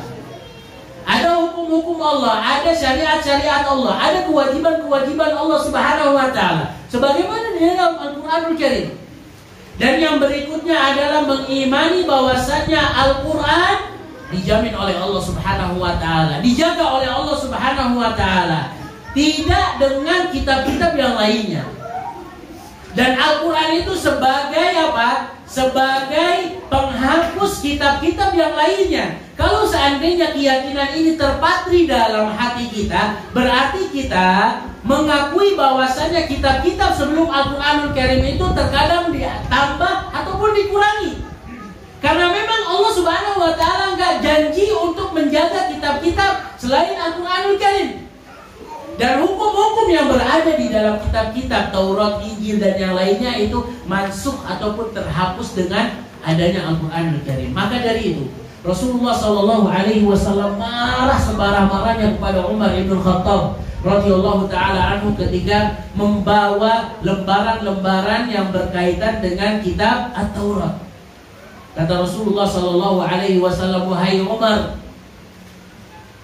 di dalam Al-Quranul Karim itu sudah cukup. Demi Allah, kalau seandainya Nabi Musa hidup, maka tidak ada jalan kecuali ia harus mengimani diriku. Dan apa-apa syariat yang berada di dalam Al-Quranul Karim itu udah benar-benar sempurna. Sempat kita meneliti di antara syariat Nabi Musa alaihi salatu wassalam di dalam kitab Tauratnya itu ada yang namanya taubat. Tapi bagaimana taubatnya Bani Israel? Taubatnya mereka adalah dengan bunuh-bunuhan antara mereka. Ketika Al-Quranul Karim Allah Subhanahu wa taala menggambarkan kepada kita taubatan nasuha, gak perlu bunuh-bunuhan, kita kembali kepada Allah Subhanahu wa taala, itulah yang dinamakan dengan kesempurnaan Al-Quranul Karim. Jadi untuk apa lagi kita mencari kesempurnaan di dalam kitab-kitab selain Al-Quranul Karim? Yang berikutnya, kadar minimal yang wajib dimiliki oleh seorang hamba dalam beriman kepada utusan-utusan Allah Subhanahu wa taala, kepada nabi-nabi ataupun rasul-rasul. Yang pertama, mengimani bahwasanya Allah Subhanahu wa taala mengutus orang-orang tertentu sebagai nabi dan sebagai rasul. Itu memang orang-orang pilihan. Kita nggak berhak untuk menentukan siapa yang berhak untuk dipilih, enggak. Namun Allah Subhanahu wa taala lah yang memilih orang-orang tersebut, kemudian mengimani bahwasannya mereka memiliki tupoksi yang sama. Apa tugas pokoknya? Menyerukan agar umatnya memeluk agama Islam, mentauhidkan Allah Subhanahu wa taala dan tidak terjerumus ke dalam kesyirikan. Semuanya sama, walaupun syariat-syariatnya berbeda-beda. Semua di antara para nabi dan para rasul memiliki kewajiban yang sama, menyuruh umatnya untuk mengesahkan Allah Subhanahu wa taala, memerintahkan umatnya agar tidak terjerumus ke dalam kesyirikan kepada Allah Subhanahu wa taala. Dan yang berikutnya mengimani bahwasannya Rasul adalah utusan Allah Subhanahu wa taala yang terakhir. Nggak ada Rasul setelah Nabi Muhammad SAW. Jadi kalau seandainya ada nabi-nabi yang mengaku nabi setelah Rasul SAW, kalau seandainya kita memiliki iman yang kuat, kita nggak akan oleh dengan keyakinan tersebut. Toh sudah digambarkan oleh Rasulullah SAW. Yang berikutnya, kadar minimal yang wajib dimiliki oleh seorang hamba di dalam beriman kepada hari akhirat. Kita semua nih akan melewati fase ini. Demi Allah, tidaklah di antara kita pasti akan mati. Tidaklah satu di antara kita akan wafat. Tinggal kita pilih apakah kita ingin wafat dalam keadaan husnul khatimah ataupun su'ul khatimah. Ketika kita beriman kepada hari akhirat, maka konsekuensinya kita harus mengimani bahwasanya Allah akan membangkitkan kita kembali setelah wafat. Kalau seandainya setelah kita wafat udah dibiarkan begitu saja, ya udah enak. Kita bisa berbuat zalim ketika kita ada melakukan sesuatu yang dilarang oleh Allah Subhanahu wa taala, ya udah deh, masa bodoh, orang nggak ada hisabnya. Tapi yang menjadi permasalahan, Allah Subhanahu wa taala akan membangkitkan kita dan setiap perbuatan itu ada tanggung jawabnya. Tidakkah kita malu ketika kita melihat lapor kita? Bukan hanya sekedar merah, ternyata di hari itu, di hari ini kita pernah bermaksiat kepada Allah. Kita pernah marahi istri kita tanpa apa? Tanpa sebab. Kita pernah memukul anak-anak kita, atau bahkan mungkin melakukan perbuatan-perbuatan buruk. Sebelum datang waktu tersebut, maka banyak kesempatan bagi kita untuk menghapus amalan-amalan buruk tersebut. Yang kedua, ketika dibeberkan nih ada amalan kebaikan, amalan keburukan, kita harus mengimani Allah akan membalas kebaikan dan membalas keburukan yang kita lakukan. Itu ada balasannya, hadirin. Kita harus mengimani hal tersebut. Dan yang berikutnya adalah setiap hal yang kita lakukan di dunia pasti akan diminta pertanggungjawabannya nanti. Allah Subhanahu wa taala berikan kita A, B, C, D. Jangan menyesal karena kita nggak amanah di dalam menjaga amanah yang telah Allah Subhanahu wa taala berikan kepada kita semuanya. Dan yang terakhir, mengimani bahwasanya di sana ada surga yang Allah Subhanahu wa taala siapkan untuk hamba-hambanya yang bertakwa, dan ada neraka yang Allah Subhanahu wa taala siapkan untuk hamba-hambanya yang terjerumus ke dalam kekufuran atau bahkan mungkin maksiat. Bisa jadi seseorang itu masuk ke dalam maksiat kalau seandainya Allah Subhanahu wa taala takdirkan dia masuk ke dalam neraka. Hadirin yang semoga dirahmati oleh Allah Subhanahu wa taala. Dan yang terakhir, kadar minimal yang wajib dimiliki oleh seorang hamba di dalam beriman kepada takdir. Kita harus mengimani takdir. Andai kita bisa memilih takdir kita, pasti kita akan memilih hidup dengan kekayaan. Kita ingin tinggal di rumah yang serba mewah, fasilitas yang ada, kemudian anak yang soleh, ingin mendengarkan perkataan kita, istrinya kita juga cantik, kemudian istrinya kita juga soleha, dan yang lainnya. Itu kalau seandainya disodorkan kepada kita catatan takdir. Tapi masalahnya Allah Subhanahu wa taala yang menentukan. Ketika sudah terjadi, maka tugas kita sebagai seorang yang beriman meyakini bahwasanya, yakinlah bahwasanya takdir yang Allah berikan kepada kita pasti terbaik. Pasti Allah Subhanahu wa taala gak akan memberikan yang buruk untuk hamba-hambanya. Maka keyakinan yang harus kita miliki bahwasanya Allah Subhanahu wa taala sudah mentakdirkan segala sesuatunya pada saat zaman dahulu sebelum diciptakannya langit dan bumi. Yang berikutnya adalah mengimani bahwa segala hal yang terjadi di dunia ini sudah takdir dari Allah Subhanahu wa taala. Anak kita diciptakan dengan sifat dan karakter seperti itu. Istri kita diciptakan dengan sifat dan karakter seperti itu. Suami kita diciptakan dengan sifat dan karakter seperti itu. Kalau seandainya sudah takdir dari Allah Subhanahu wa taala, maka berdamailah dengan kondisi. Karena terkadang keimanan dengan takdir Allah Subhanahu wa taala ini agak sulit untuk dipraktekkan. Siapa sih di antara kita yang ingin sakit? Namun permasalahannya terkadang Allah Subhanahu wa Ta'ala memberikan ujian kepada kita berupa sakit. Kalau seandainya kita nggak mengupgrade takdir, mengupgrade keimanan kita dengan takdir, kita akan ngerasa kenapa kok saya diberikan sakit, padahal saya menjaga sholat 5 waktu berjamaah, padahal saya mungkin orang baik, selalu infak, selalu sedekah, selalu ini, selalu itu. Ini kalau seandainya kita tidak beriman dengan takdir Allah Subhanahu wa Ta'ala. Takdir Allah Subhanahu wa Ta'ala pasti indah. Allah Subhanahu wa Ta'ala memberikan kita sakit, itu bisa jadi karena apa? Karena Allah Subhanahu wa Ta'ala ingin kita kembali kepada Allah. Mungkin bisa jadi dosa kita sudah semakin banyak. Allah ingin menggugurkan dosa-dosa kita. Hadirin yang semoga dirahmati oleh Allah Subhanahu wa Ta'ala. Dan hal yang terakhir yang disampaikan oleh malaikat Jibril, pertanyaan akhirnya anil ihsan. Kabarkan kepadaku tentang ihsan. Ihsan adalah derajat yang pertama, nomor satunya. Seseorang ketika sudah memiliki ihsan, maka ketika ia beribadah, ia akan merasa gerak-geriknya itu disaksikan oleh Allah Subhanahu wa Ta'ala. Ketika ia berada di kegelapan malam, ia berusaha untuk apa? Bermaksiat, kemudian ia memiliki ihsan, maka insya Allah dia tidak akan berani bermaksiat kepada Allah Subhanahu wa Ta'ala. Seperti orang yang kerja di satu kantor yang dipenuhi dengan CCTV.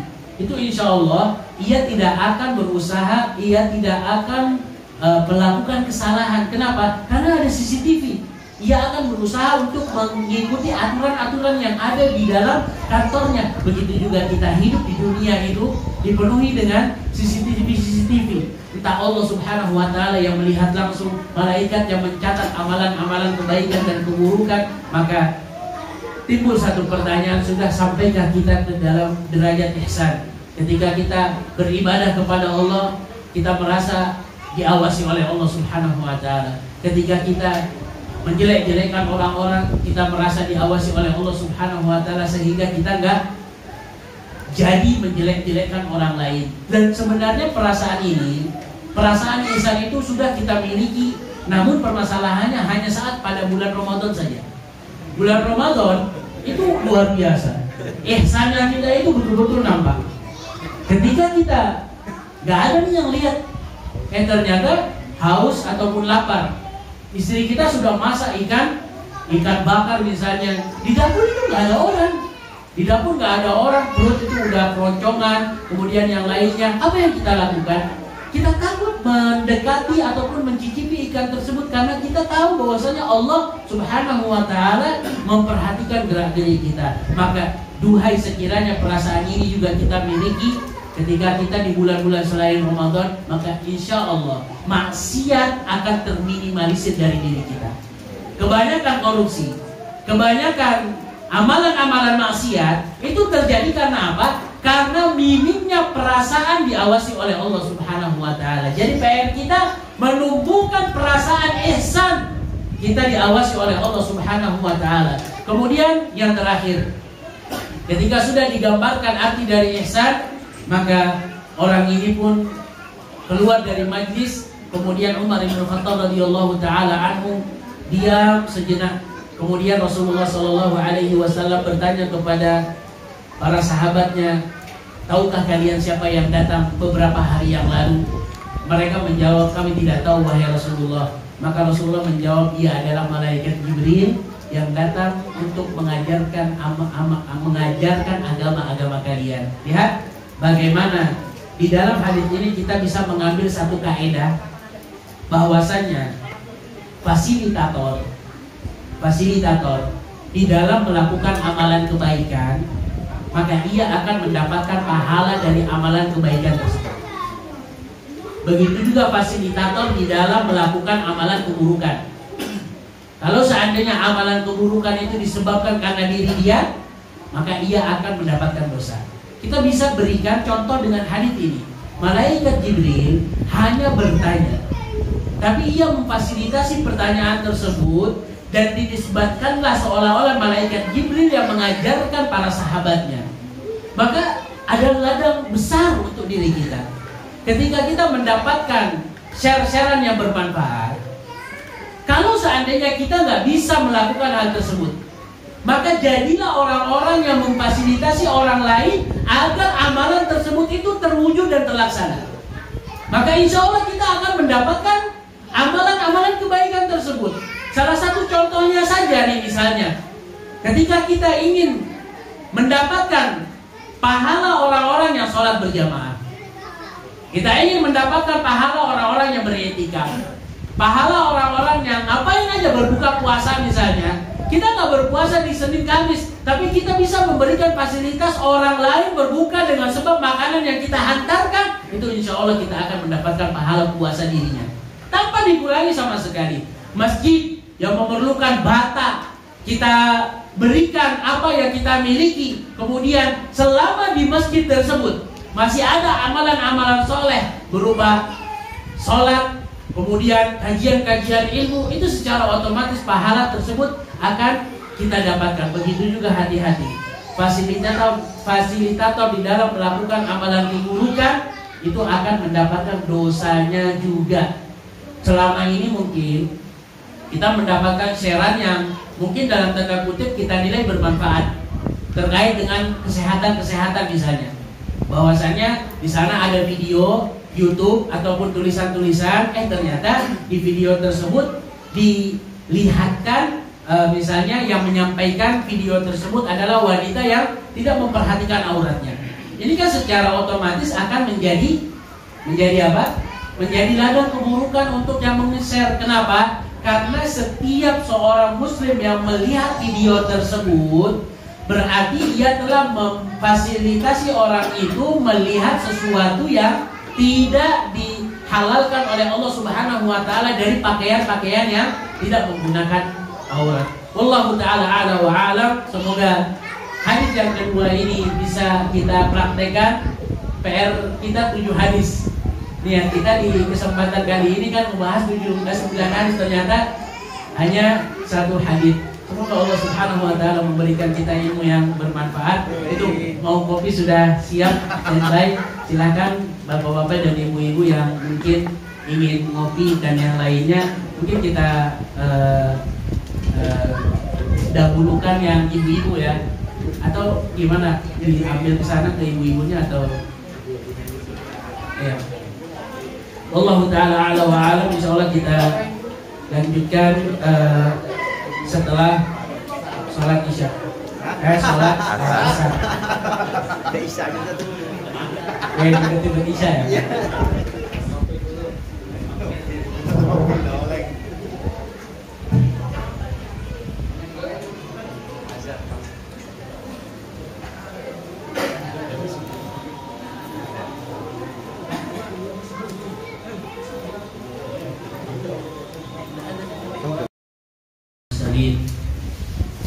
نبينا محمد وعلى آله وأصحابه ومن تبعهم بإحسان إلى يوم الدين وسلم تسليما كثيرا. أما بعد، سبحانك لا علم لنا إلا ما علمتنا إنك أنت العليم الحكيم.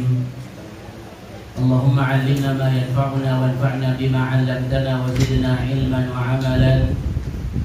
اللهم إنا نسألك علما نافعا ورزقا طيبا وعملا متقبلا. رب اشرح لي صدري ويسر لي أمري عقدة من لساني يفقهوا قولي. Hadirin yang semoga dirahmati oleh Allah Subhanahu wa taala. Biasanya setelah makan siang ditambah angin sepoi-sepoi, ditambah lagi mungkin pembahasan yang agak sedikit berat, udah tuh goyang keinginan untuk fokus di dalam belajar. Namun tentunya semua di antara kita berjuang dengan apa yang ia miliki. Jangan sampai kenyamanan yang ada, jangan sampai fasilitas yang ada memalingkan diri kita dari fokus beribadah kepada Allah Subhanahu wa taala. Alhamdulillah kita dapat makan siang. Kemudian walaupun di sini nggak ada AC, akan tetapi ada kipas angin.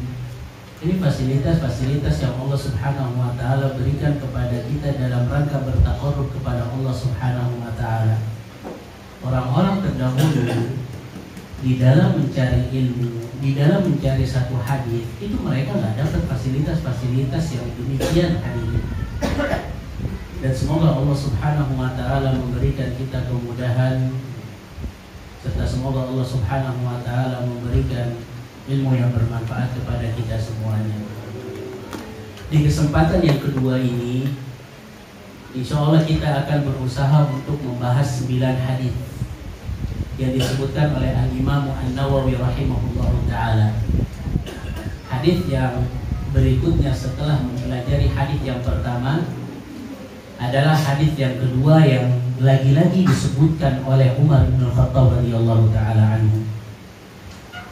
Perkara tentang Islam, iman, dan ihsan. Disebutkan oleh ulama-ulama kita bahwasanya inilah yang namanya tahapan di dalam mengetahui agama seseorang. Output setelah kita mengetahui tahapan-tahapan ini, kita cek diri kita masing-masing itu sudah seberapa jauh tahapan kita di dalam beragama. Duhai sekiranya kalau seandainya ketika kita ngaji tujuan kita itu untuk memperbaiki diri kita, itu insya Allah gak akan ada masalah dalam kehidupan kita. Tapi permasalahannya ketika kita ngaji, ketika kita belajar, tujuannya itu bukan untuk diri kita, tapi tujuannya untuk menilai orang lain, menjudge orang lain. Oh ternyata orang itu ini, itu, dan ini nggak benar hadirin. Kenapa? Kalau seandainya kita ketahui oh orang ini yang dimaksud, bukan berarti hal tersebut menunjukkan diri dia jelek. Coba kita benahi diri kita terlebih dahulu. Kalau seandainya yang dimaksud dengan hadis-hadis tertentu itu adalah diri kita, maka ayo renungi, sama-sama berbuat baik. Salah satu contohnya adalah ini nih. Pertanyaannya, sudah benarkah Islam kita? Sudah benarkah iman kita? Sudah sampai tahap mana kita di dalam beragama? Itu goal kita. Tujuan utama kita membahas hadis Jibril ini, hadis yang disebutkan oleh Umar bin Khattab radhiyallahu ta'ala anhu. Di sesi yang pertama kita sudah membahas tentang bagaimana keberanian Umar bin Khattab radhiyallahu anhu, bagaimana keadilannya Umar bin Khattab radhiyallahu ta'ala anhu. Dan di kesempatan yang berbahagia ini, insya Allah ada satu sifat yang dimiliki oleh Umar bin Khattab radhiyallahu ta'ala anhu, dan semoga sifat tersebut itu menular pada diri kita.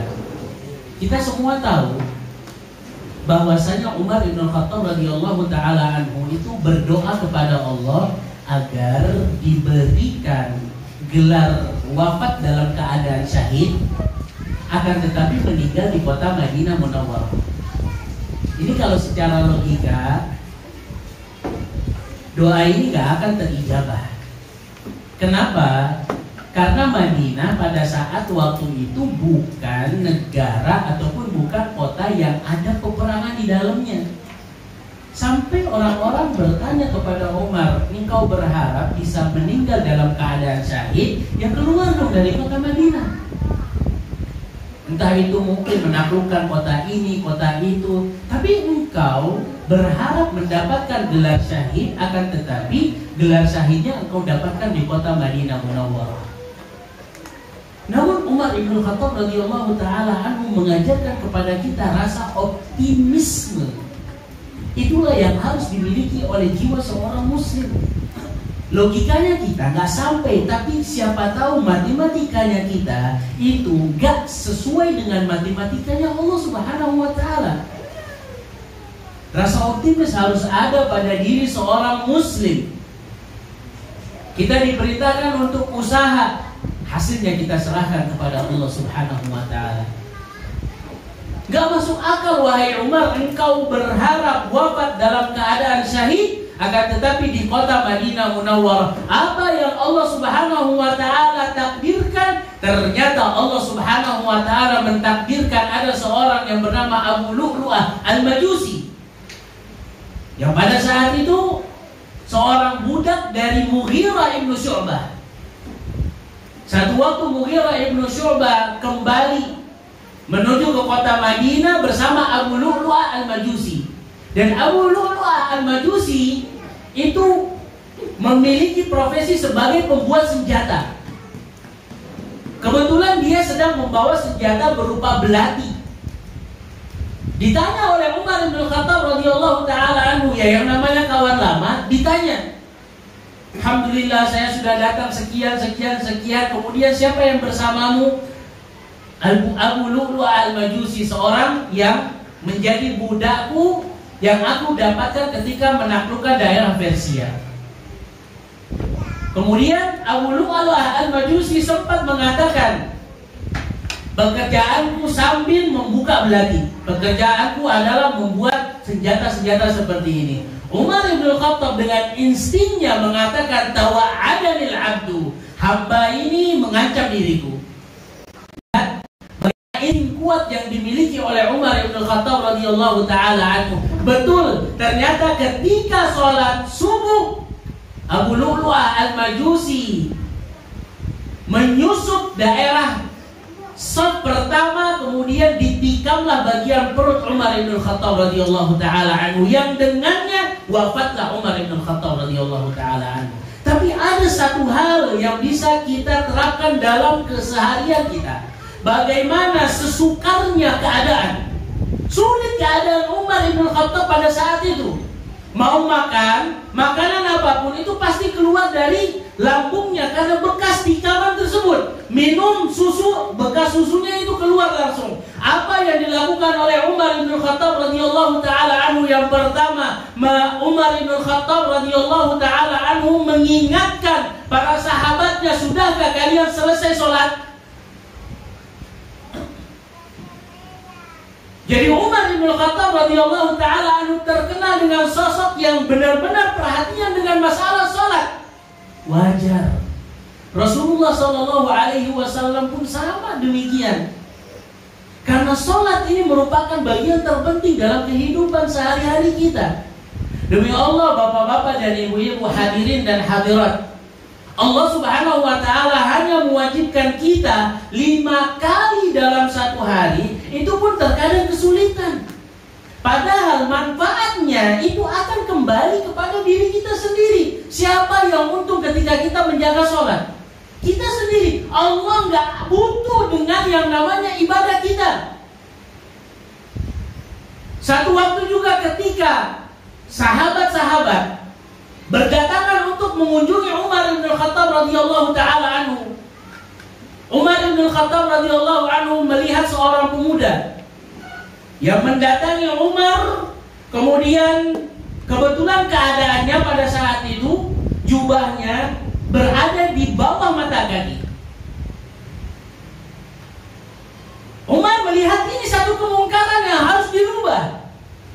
Maka dengan bijak Umar bin Khattab radhiyallahu taala anhu memberikan nasihat kepada pemuda ini, wahai hamba Allah, irfa' taubat, angkat bagian yang isbal tersebut.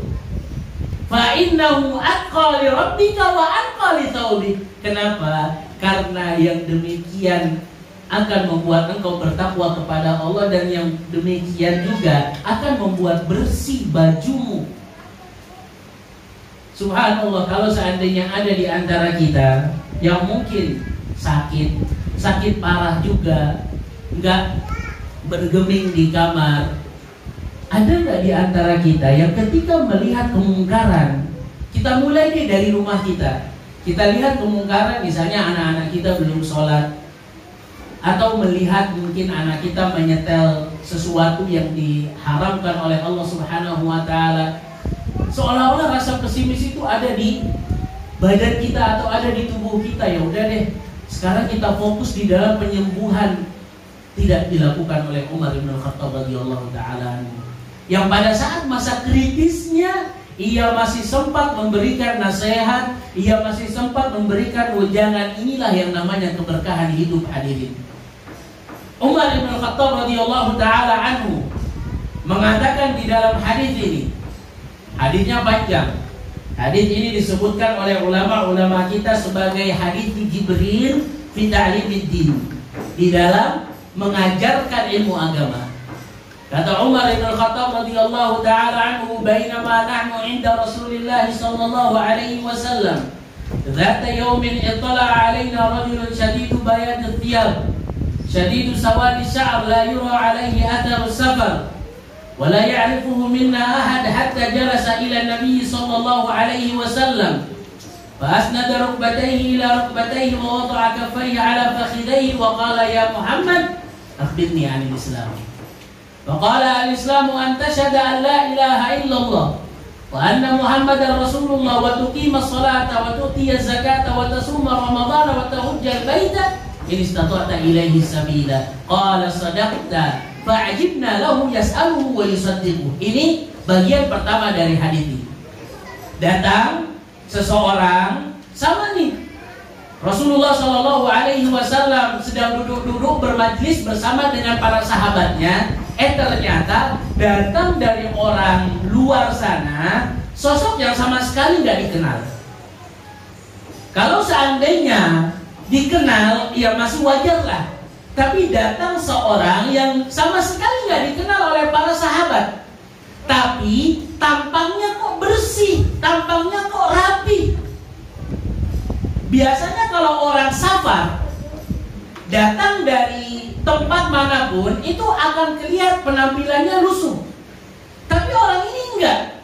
Ujuk-ujuk tiba-tiba datang membersamai dan mendekatkan posisinya ke posisi Rasulullah SAW. Kemudian mendekatkan bagian kakinya ke kaki Rasulullah SAW. Jadi posisinya dekat-dekat banget. Dari sini kita bisa mengambil kesimpulan, hendaknya seorang ketika ingin belajar itu nggak perlu jauh-jauh dengan ustadznya. Ustadznya nggak gigit kok. Ayo berapat, jangan jauh-jauh. Enggak, bukan nyindir yang enggak ada maksud sedemikian. Tapi dari hari ini kita belajar, berusahalah semaksimal mungkin berada di posisi terdepan sambil menjaga niat. Terkadang iblis beserta kroco-kroconya atau bala tentaranya itu masuk, udah nih deket dengan ustadz. Tujuannya apa? Agar dikenal ataupun agar itu, sambil jaga niat kita. Dan biasanya orang-orang yang saf terdepan itu biasanya apa yang disampaikan oleh ustadznya itu masuk. Berbeda dengan orang yang berada di jauh dengan posisi sang ustadz. Kenapa? Karena bisa jadi orang-orang yang posisinya jauh itu bisa jadi sibuk dengan handphone, sibuk dengan lihat kanan kiri. Karena di majlis itu ada ataupun ada etika yang harus kita jaga sebagai pengajar dan sebagai penuntut ilmu. Ini Jibril mengajarkan kepada kita. Walaupun nanti di kemudian hari ketahuan bahwasanya orang itu adalah malaikat Jibril yang nyamar menjadi seorang laki-laki membersamai Rasulullah SAW. Posisinya dekat sekali. Kita ingat satu kaidah agama, barang siapa yang mendekat, maka insya Allah Allah Subhanahu Wa Taala akan mendekat dengan dirinya, dan barang siapa yang menjauh, Allah Subhanahu Wa Taala pun akan menjauh dari orang tersebut.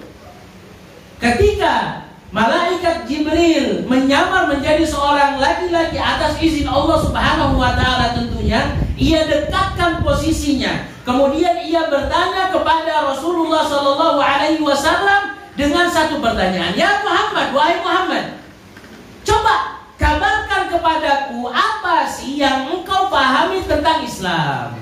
Ini pertanyaan yang pertama. Banyak di antara kita yang ngaku di KTP-nya Islam, akan tetapi sudahkah norma-norma Islam itu kita praktekkan dalam kehidupan sehari-hari kita? Banyak di antara kita yang mengaku seorang yang beriman, Akan tetapi sudahkah cabang-cabang iman yang jumlahnya kurang lebih 73 itu kita perhatikan dan kita praktekkan? Banyak di antara kita yang sudah menyangka kita orang baik, kita muhsin, akan tetapi sudah atau belumkah kita berbuat ihsan kepada istri kita, kepada orang-orang di sekitar kita? Itulah yang kita harapkan. Rasulullah SAW ketika ditanya dengan pertanyaan akhbirni 'anil Islam, kabarkan kepadaku tentang Islam, Rasulullah SAW menjawab dengan amalan-amalan yang dikenal dengan rukun Islam. Jadi 5 ini adalah rukun Islam. Bukan berarti di luar ini nggak masuk Islam. Islam itu cangkupannya luas. Ketika kita menebarkan akhlak-akhlak yang mulia, ini juga Islam.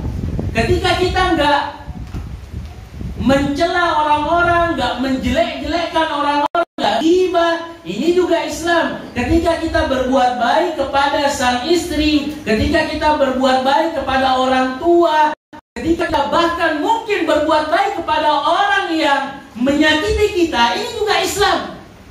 Jadi jangan dipahami Islam itu hanya amalan-amalan yang lahir saja atau amalan-amalan yang nampak, enggak juga. Islam itu mencakup semuanya, bermuamalah. Ketika kita sebagai seorang penjual, maka jadilah penjual yang muslim, yang bisa menerapkan norma-norma Islam. Ini akad yang nggak baik, sehingga kita jauhkan. Ini akad yang boleh, sehingga nggak masalah kita lakukan. Di antara para ulama ketika mengartikan Islam, coba kalau seandainya kita di luar sana, kita bertanya kepada orang-orang sekitar kita, engkau mengaku bahwasanya engkau memeluk agama Islam, tapi apa Islam yang engkau anut? Islam yang seperti apa? Banyak di antara kita yang nggak tahu arti dan Islam aja nggak tahu. Padahal ini adalah hal yang wajib diketahui oleh seorang muslim. Islam itu apa sih? Disebutkan oleh ulama-ulama kita, untuk dikatakan seseorang itu muslim, minimal ia harus mengetahui 3 pondasi. Yang pertama adalah berserah diri kepada Allah Subhanahu wa taala dengan mengesahkan Allah Subhanahu wa taala, dengan mentauhidkan Allah Subhanahu wa taala. Berarti kalau seandainya kita mengaku sebagai seorang muslim, jangan fobia dengan pembahasan-pembahasan tauhid. Jangan merasa udah melotok di dalam belajar kitab tauhid. Jangan ngerasa insya Allah saya wafat dalam keadaan mengesahkan Allah Subhanahu wa ta'ala.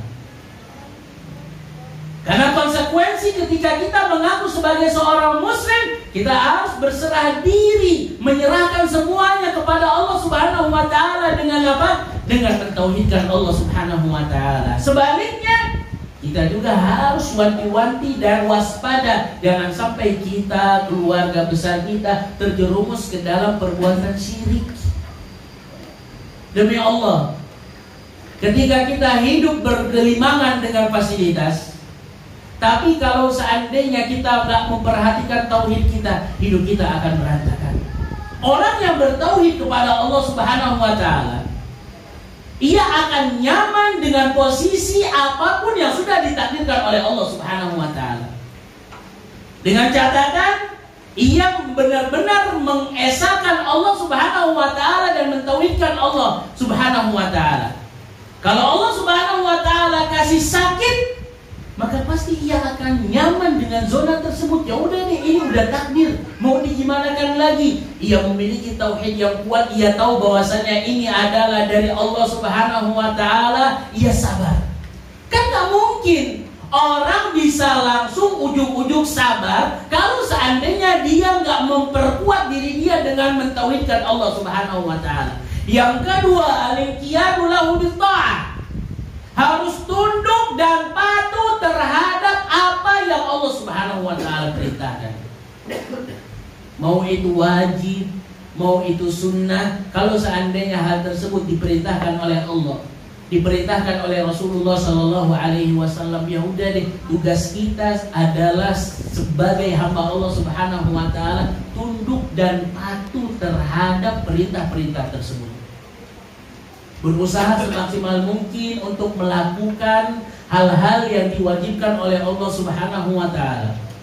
Seorang istri yang diperintahkan untuk menjaga sholat 5 waktu, kemudian berpuasa di bulan Ramadan, kemudian mentaati suaminya, maka 8 pintu surga akan terbuka lebar. Ini yang namanya Islam.